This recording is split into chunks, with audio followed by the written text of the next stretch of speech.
నమస్తే, welcome to Telugu రాజ్యం. ఇవాళ మనతో పాటు senior political analyst KS Prasad గారు ఉన్నారు. సార్తో మాట్లాడదాం. సార్ నమస్తే. నమస్తే.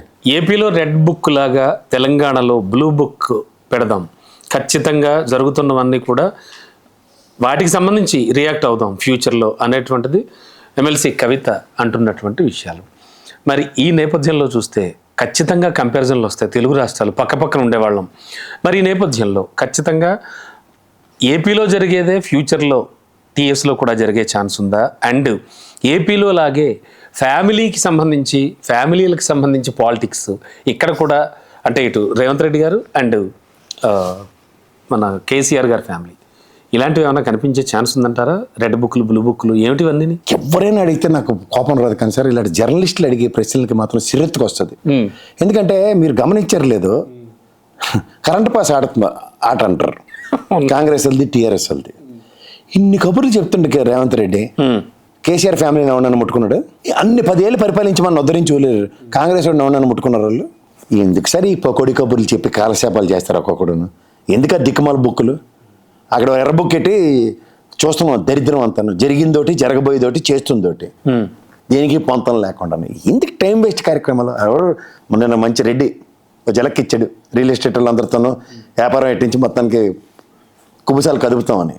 అలాంటి దాని మీద డిస్కషన్ పెట్టండి, ఖచ్చితంగా జరగబోయేది అదే అని చెప్పొచ్చు. ఎందుకంటే ప్రిడిక్షన్ ఎక్కడికక్కడ అస్తవ్యస్తం చేసి ఒక్కడికి కూడా ముందుకెళ్ళలేకుండా ఒకటి జేబులో రూపాయి లేకుండా ఎక్కడికక్కడ ఆడినప్పుడు అలా సెకండ్ గండి ఒక మెతికేసి కాపాడుకున్నట్టు మొత్తం రియల్ ఎస్టేట్ రంగం అంతా కుదేలైపోతుంది. తేలో పరిరక్షించుకోవడానికి ప్రభుత్వాన్ని కోలదీస్తేనే కానీ పని అవదన్న కార్యక్రమానికి తెరలేపుతున్నారు. టీఆర్ఎస్ ఎమ్మెల్యే ఏదైతే మాట్లాడాడో అది వాస్తవ రూపం దాల్చడానికి పెద్ద ఏం ఉండదు. ఎందుకంటే ఆ కాంగ్రెస్లో తీసిమరకాలకి రేవంత్ రెడ్డి గారికి ధీటుగా ఇంకోటి నిలబడి వాడికి ఎవరి దగ్గర 10 మంది లేరు. అంచేత ఏ మొగుడు లేనప్పుడు అక్క మొగుడే దిక్కని రేవంత్ రెడ్డి గారితో కంటిన్యూ అవుతున్న టైంలో వాళ్ళతో ఏమన్నప్పుడు ఏం చేయాలి? ఆల్రెడీ కాక మీద ఉన్నారు వెళ్ళిన 10 మంది, ఏటి దిక్కు దివానా లేదు. నాగేందర్కి అయితే పదవి లేకపోతే అసలు ఆగలేడు. కడియం శ్రీ గారు మిమ్మల్ని నమ్ముకుని నేను అనవసరంగా గోతులు తప్పించాను, ఏం అవ్వట్లేదని అక్కడ ఉక్కిరి బిక్కిరి అయిపోతుండే. ఇలాంటి సతమతం అయిపోయే టైం దగ్గర ఏముంది? ఇటు నుంచి 10 వెళ్ళి అటు అవునప్పుడు అటు నుంచి 10 వస్తే పని అయిపోద్ది అన్నది సులువు అవుతుందా కష్టం అవుతుందా? అదే ఈజీ కదా. ఏముందిరా మీకు ఎలాగో మినిస్టర్లు రావట్లేదు, గాబరా పడకండి సంజాయిస్తున్నారు, దీర్ఘ సుమంగళి సినిమా చూపిస్తున్నారు రోజును. ఎందుకు? మనం గవర్నమెంట్ ఫామ్ చేస్తే మేమే మినిస్టర్లు ఇస్తాం. కళ్ళ ముందు మేము తలసాని శ్రీనివాస్ యాదవ్కి ఇవ్వలేదు, దానం నాగేంద్రకి ఇవ్వలేదు, నీకు ఎవడైనా పెద్ద కొత్త అన్నారు అనుకోండి. అంతేగా అనుకుని F2 సినిమా ఇట్టించేటైతే 10 మంది ఆశావాళ్ళు ఉన్నారు ఎగ్జాంపుల్ మినిస్టర్లు వస్తాయని. ఆ 10 మంది ఇటుపక్క మడతగా చేరితే ఏడు పెద్ద రాకెట్ సైన్స్ ఇదేమన్నా లేత ఏమన్నా అమ్మ బాబా వివేకానంద మఠం నుంచి వచ్చారు వీళ్ళు. నేను 100 మందిని తయారు చేస్తే ఆ 100 మందిలో మేము కూడా ఉన్నాం. వివేకానంద గారు ఆత్మ ఘోషిస్తుంది అనుకునే రాజకీయ నాయకుడు ఎవడ ఉన్నాడా? లేదు. ఈ వీళ్ళు సోంబేరు కబుర్లు మాట్లాడి మన పుస్తకాలు రెడ్ బ్లూ ఈ దేవసాలు వీళ్ళు వాళ్ళకాలు అంటే జడ్డి వేదాల్లో కూర్చొని వింటున్నాం చూడండి. అక్కడ వెనక నుంచి మాట్లాడుతున్నారు రియల్ ఎస్టేట్ కాపాడేసుకుంటున్నారు ఒకళ్ళనొకళ్ళు. బీఆర్ఎస్ మీరు ఆ ప్రశ్న లేదు అంటే సార్ మీరు బాగా అనుభవం ఉన్న జర్నలిస్టు. Exactly sir. 10 ఏళ్ళు కాంగ్రెస్ వాడు ఒంటి అదేంటి నోట్ల కట్టలతో ఉత్తమ్ కుమార్ రెడ్డి దూరిపోయి కాలిపోయి తగలడిపోయి చచ్చారంటేనే కూడా ఆయన కాదట ఆయన అని అలా పక్కన ఆడుకుంటున్నారు. ఓకే మళ్ళీ ఓకే అవునా కాదా? అవును చెప్పండి. అదే కదా సార్. అవును హాల్కేట్ అవ్వదు. ఇప్పుడు హరీశ్రావు కేటీఆర్ ఆఫీస్ దాకా వెళ్తారట, కారు డ్రైవర్ తప్పలేడు, పోలీసు వాళ్ళు రానివ్వరు. ఇదేంటండి ఇది? సోమలమని ఈ రేస్ మొత్తం దోచేశారు. అమ్మమ్మమ్మమ్మ రేపే అరెస్ట్, చచ్చిపోయే రకంగా మీడియా అంతా ఏడ చచ్చారు ఇప్పుడు.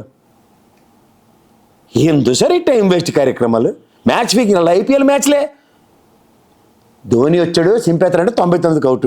అంటే ఓటేసి గెలిపించిన ప్రజల గురించి ఆలోచించే మీరు మళ్ళీ వాళ్ళ గురించి వాళ్ళు ఎవరికి ఓటేస్తున్నారో ఏటవుతుందో వాళ్ళకి తెలియని అమాయకులు. ఇంతేనా ఇంకా తెలంగాణ రాజకీయం? ఏ రాజకీయం ఇంత మళ్ళీ ఇంతేనా అని తెలంగాణ అని దాని పెద్ద కాదు కదండి. ఏటీ లేదు. 5 ఏళ్ళు నీది 5 ఏళ్ళు నాది. kalasepam.com వెబ్సైట్లో ఓపెన్ చేయండి.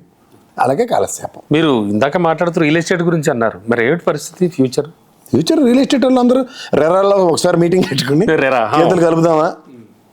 ఈ సంవత్సరం నేను 10 కోట్లు సంపాదించగలిగి ఉందును, సంపాదించలేపాను, పెట్టుబడి పెట్టాలి, 2 కోట్లు పెట్టను అని మొదటి వేలంపాటు మొదలైంది అనుకోండి. 2 10 మంది అయినా ఉంటారు ఇక్కడ రియల్ ఎస్టేట్ వాళ్ళు. 10 మంది అంటే ఇంకా ఎక్కువ ఉంటారు. 1000 మంది ఉంటారు. 10 మంది 2 వేసుకోండి, 20 కోట్లు. వాడు ఎమ్మెల్యే గడికి చాలదు. అది అంతకన్నా పెద్ద రేటు పలికేసి రేటెడ్ వాడి జీవితంలో అంతకన్నా సంపాదించేస్తాడా? ఇటు తగలాడు అంటారు. అయిపోయింది. కష్టమా? పెద్ద వింత అది. ఈ అద్భుతం సృష్టించలేరా? వ్యక్తిగత తగాదాలు, వ్యక్తిగత దోషాలు కాదు ఇవన్నీ కూడా. ఇప్పుడు ఒకడు ఉంటాడు, రోడ్డు మీద యాక్సిడెంట్ అవుతుంది, వాడు ఇక్కడెక్కడో రోడ్డు యువతల పక్క ఉంటాడు, సర్ర వెళ్ళాడు కొట్టేస్తాడు. అవును, అర్థమైందా? తర్వాత వాడికి సంబంధం లేనిది. సంబంధం లేదు. అలాగే మీ 10 మంది ఫ్రెండ్స్ ఉంటారు, ఈడి ఉండరా అని పట్టు వదలరా అన్నట్టు, ఈడు వదిలితే ఆడు కొల్లబొడి చేస్తాడు అవతలాడు. అవును, మీకందరికి తెలుసాడు వదిలితే వెళ్తే కొల్లబొడి చేస్తారు, అందుకని మీరు వదలరు. మీరు అడ్డి సర్రా అంటాడు, లోపల మీకు ఏమనిపిస్తుంటుంది? చల్లరే కట్టి పెట్టిర్రే అంటూ ఉంటారు మీరు. అలాగే ఇంకొక 3 నెలలు ఇలా తాత్సారం చేయనండి మినిస్టర్లు ఇవ్వకుండా, చూద్దురు మీరే చూద్దురు. ఏం జరుగుతుంది సార్? కేసీఆర్ ఇంటికి వెళ్తారు. ఏంటి సార్ మీరు ఎన్నాళ్ళు రెస్ట్ చేసుకుంటారు, ఇంక మీరు వస్తారా, ఇగో మా రియల్ ఎస్టేట్ వాళ్ళు బయట రెడీగా ఉన్నారు, నిద్ర లేస్తారా మీరు అని అంటే సరిపోయింది. ఒక మనిషి అవకాశాలు అలా ఉన్నాయి. అరే ఒక మనిషి సైలెన్స్ స్పేస్ అని ఒప్పుకుంటారా? అది గుర్తుంచుకో. చాలా ప్రమాదం, సైలెన్స్ అనేది చాలా ప్రమాదం. అయితే ఇప్పుడు జరుగుతుంది కేసీఆర్ సైలెన్స్ కొంచెం ఆలోచించండి. ఎందుకంటే ఈక్వేషన్స్ ఎలా మారుతాయి అన్నది ఊహకంచుకొని చచ్చిపోయి జీవించక్కర్లే. వీళ్ళకి స్థిరం నిలకడ లేని వాడు రాజకీయ నాయకుడు, అది ముఖ్యంగా ఎమ్మెల్యే అవుతాడు, వాడే అవుతాడు, ఇంకెవడవడు. ప్రజలు నమ్మడం కూడా వాడిని గొర్రె కషాయం వాడినే నమ్ముతుంది. వేసేస్తారా నిన్ను వేసేస్తారా అన్నా సరే, ఆడు బొట్టెట్టాడు రా, దండేసాడు రా, రే జీడిపప్పు రా, నీకేట్రా అక్కడ కూర్చున్నాను నీకేంటి తెలుస్తుంది, ఇక్కడ ఇది రాజభోగం. ఆడికి ఇవాళ జరుగుబాటు అంత సుఖం లేదని ఉత్తినే చెప్పలే, ఆ రోజు జరుగుతుంది. మరో 5 నిమిషాల్లో పేక్ కట్. 5 నిమిషాల తర్వాత మాట్లాడతాడు, ఇంకేటే మాట్లాడతాడు. ఏదైనా బ్లూ బుక్ వచ్చే ఛాన్స్ ఉందా మరి? ఏ బ్లూ బుక్? రామాయణం అంతా అడగండి సార్. మీరు బ్లూ షర్ట్ వేసుకున్నంత మాత్రాన నేనైతే బ్లూ కాదు, నేను బ్లాక్ షర్ట్ వేసుకుని వచ్చాను. అందుకు బ్లూ బుక్ గురించి మాట్లాడాలనుకుంటున్నారా? ఓకే, ఏటి రాస్తారు రాసి, రామకోటి రాసినట్టు రేవంత్ రెడ్డి తప్ప ఇంకోటి రాయడానికి లేదు. లేకపోతే మా కొంప ముంచి వెళ్ళిపోయిన పొంగులేటి అని రాసుకోవాలి, ఇంకేటి ఉండేది దాంట్లో అంతకన్నా. అంత సీరియస్గా తీసుకునే టైంకి ఇలా కళ్ళెగరేసాడు కొన్ని పొంగులేటి, నెక్స్ట్ ఎలక్షన్ మాకు ఏమైనా ఎస్ఎస్మీ అని వేకెన్సీ అనగానే ఎల్లక్కడ లేని రాజకీయ నాయకులు, ఒక పార్టీ పట్ల చిత్తశుద్ధి చాటుకొని రాజకీయ నాయకులు మన కళ్ళ ముందే కనబడుతూ కూడా వీళ్ళకి నిలకడ ఉంది చిత్తశుద్ధి అని విశ్లేషించమంటే నాతో అయితే కాదు. రైట్ సార్, ఆన్సర్ వచ్చింది. Thank you sir. Hello, Telugu రాజ్యం ఛానల్ చూస్తున్నారా? సామాజిక రాజకీయ జీవన చిత్రణే తెలుగు రాజ్యం. అతిశయోక్తులు అసత్యాలు ఉండవు. రాజకీయ కోణం కాదు, ప్రజా కోణమే కొలబద్ద. తెలుగు రాజ్యం వీక్షణ మీ ఉత్తమ అభిరుచికి నిదర్శనం.